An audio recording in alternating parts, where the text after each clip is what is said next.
তো আজকের ডিপ ডাইভটা আমরা করছি ডক্টর আনা লেম্বোকের দারুণ একটা বই নিয়ে, ডোপামিন নেশন।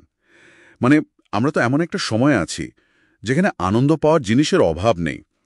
সোশ্যাল মিডিয়া, খাবার, শপিং, কত কে। কিন্তু অদ্ভুতভাবে অনেকেই যেন একটা অতিরিক্ত ভোগ বা আসক্তির চক্রে ফেসে যাচ্ছেন। বইটা কিন্তু এই নিয়েই। একদম। আর বইটার মূল জায়গাটা হলো আমাদের ভেতরে আনন্দ আর যন্ত্রণার যে একটা খুব সূক্ষ্ম একটা ব্যালেন্স আছে। ডক্টর লেম্বোকে তো স্মার্টফোনকে তুলনা করেছেন একটা সিরিঞ্জের সাথে, যেটা যেন অনবরত ডোপামিন সাপ্লাই দিয়ে যাচ্ছে। হ্যাঁ, হাইপোবার্মিক নিডল বলছিলেন। ঠিক। কিন্তু এই যে সারাক্ষণ তাৎক্ষণিক আনন্দের পেছনে ছোটা, এটা কিভাবে যে অজান্তেই আমাদের যন্ত্রণার দিকে ঠেলে দেয়, সেটাই বইটা এক্সপ্লোর করে। আমাদের মস্তিষ্ক কিভাবে এই আনন্দ যন্ত্রণার খেলায় সাড়া দেয়, আর এই যে অতিরিক্ত ভোগের যুগ, এখানে ব্যালেন্স কিভাবে ফেরানো যায় সেই বিষয়ে কিছু ধারণা নেওয়া। চলুন শুরু করা যাক তাহলে। আচ্ছা, তো সবচেয়ে ইন্টারেস্টিং যে ব্যাপারটা ল্যামকে বলছেন সেটা হলো আমাদের ব্রেনে আনন্দ আর যন্ত্রণা কিন্তু একই জায়গায় প্রসেস হয়। একই জায়গায়? হ্যাঁ। আচ্ছা। আর ওরা কাজ করে ঠিক একটা দাঁড়িপাল্লার মতো, বিপরীত শক্তি। যখন আমরা কোনো কিছু থেকে খুব আনন্দ পাই, পাল্লাটা একদিকে হেলে যায়, আনন্দের দিকে। হ্যাঁ। কিন্তু ব্রেন তো সবসময় একটা হোমিওস্টেসিস বা ভারসাম্য চায়, তাই সে নিজে থেকেই ওজন চাপায় উল্টো দিকে, যন্ত্রণার দিকে। এটাকে উনি বলছেন নিউরো অ্যাডাপ্টেশন। তার মানে দাঁড়াচ্ছে, আমরা যত ঘন ঘন বা যত তীব্র আনন্দ খুঁজব, আমাদের ব্রেন তত বেশি করে ওই যন্ত্রণার দিকটাতে ভার দেবে, ভবিষ্যৎ আনন্দের অনুভূতি কমে যাবে। জি। আর এটা শুধু যে ওই বড় বড় অ্যাডিকশনের ক্ষেত্রে হয় তা না, ছোট ছোট দৈনন্দিন ভালো লাগা, যেমন ধরুন নেটফ্লিক্সে একটা সিরিজ বিঞ্জ করা বা সারাদিন সোশ্যাল মিডিয়া দেখা, এগুলোর ক্ষেত্রেও একই মেকানিজম। লেম্বেকে তো এটাও বলছেন যে ডোপামিন শুধু যে উপভোগের অনুভূতি দেয় তা নয়, তার চেয়েও বেশি করে ওই চাওয়া বা আকাঙ্ক্ষাটাকে বাড়িয়ে দেয়। এক্স্যাক্টলি। ওই আকাঙ্ক্ষাটাই কিন্তু আসক্তির মূল চালিকা শক্তি। আর আধুনিক প্রযুক্তি তো এই আগুনটাকে আরও উস্কে দিয়েছে, তাই না? অবশ্যই। বইয়ে জ্যাকব নামে একজনের কেস স্টাডি আছে, খুব ইন্টারেস্টিং। ইন্টারনেট আসা আগে তার পোর্নোগ্রাফি দেখার অভ্যাসটা একটা সীমার মধ্যে ছিল। কিন্তু যেই ইন্টারনেট সহজলভ্য হলো, স্টিমুলাসটা হাতের মুঠোয় চলে এলো, অমনি ওর আসক্তিটা নিয়ন্ত্রণের বাইরে চলে গেল। এটা তো শুধু জ্যাকবের গল্প না, এটা আমাদের সময়ের প্রতিচ্ছবি। সত্যি, যেন ওই ডিজিটাল হাইপোডার্মিক নিডল সব সময় পকেটেই থাকছে। তাহলে এই চক্র ভাঙার উপায় কি? লেম্পেকে কিছু তো নিশ্চয়ই বলেছেন। হ্যাঁ, বলেছেন। একটা খুব গুরুত্বপূর্ণ কৌশলের কথা উনি বলছেন, সেটা হলো ডোপামিন ফাস্টিং, ডোপামিন উপবাস। ডোপামিন ফাস্টিং মানে কি? উপোস করা?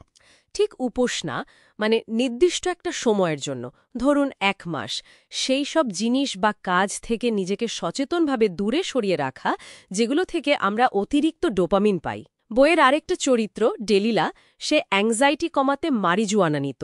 কিন্তু 1 মাস বন্ধ রাখার পর সে বুঝতে পারল ওই মারিজুয়ানাই আসলে ওর অ্যাংজাইটি বাড়িয়ে দিচ্ছিল। ও, এই বিরতিটা ব্রেনকে রিসেট করতে সাহায্য করে?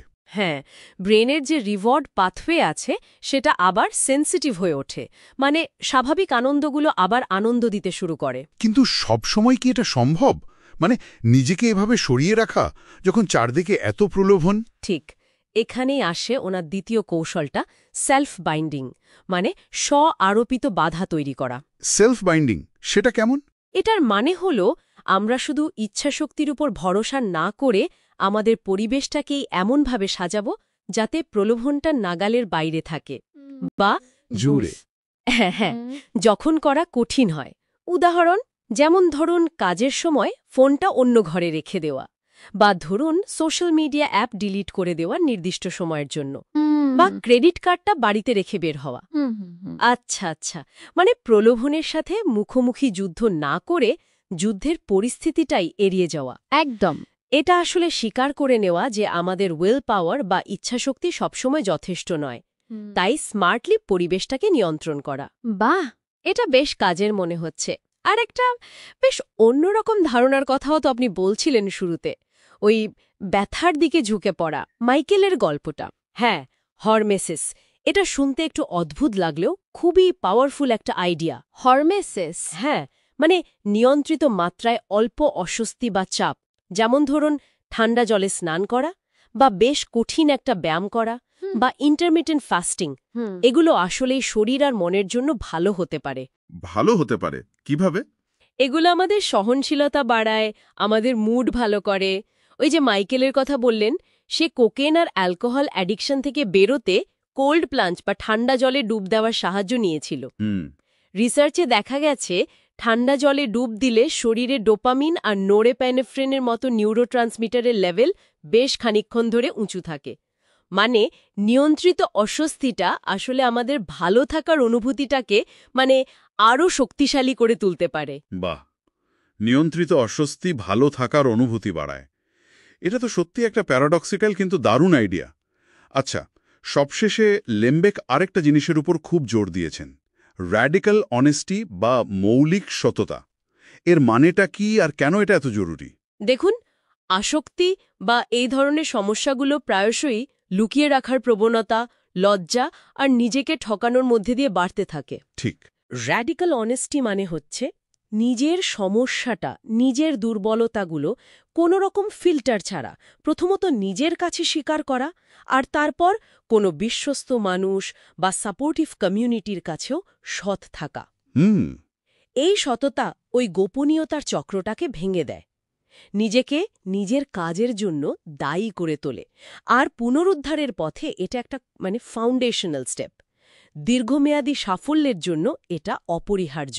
তাহলে এই পুরো ডিপ ডাইভ থেকে আমরা যদি মূল কিছু বিষয় নিয়ে ফিরতে চাই, তাহলে বলা যায় যে আমাদের এই আধুনিক জীবনটা নানারকম সহজলভ্য প্রলোভনে ভরা, যা আমাদের ব্রেনের ওই আনন্দ যন্ত্রণা ব্যালেন্সটাকে নষ্ট করে দিতে পারে। একদম।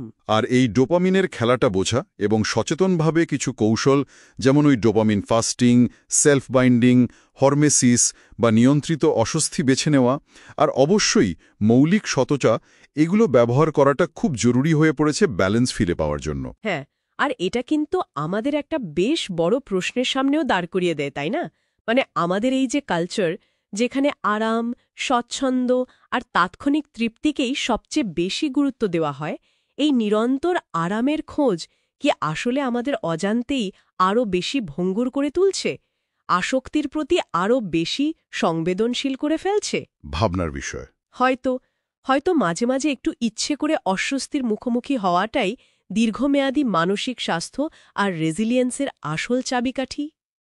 কে জানে? সত্যি ভাবনার বিষয়। বেশ, এখানেই তাহলে আজকের ডিপ ডাইভ আমরা শেষ করছি।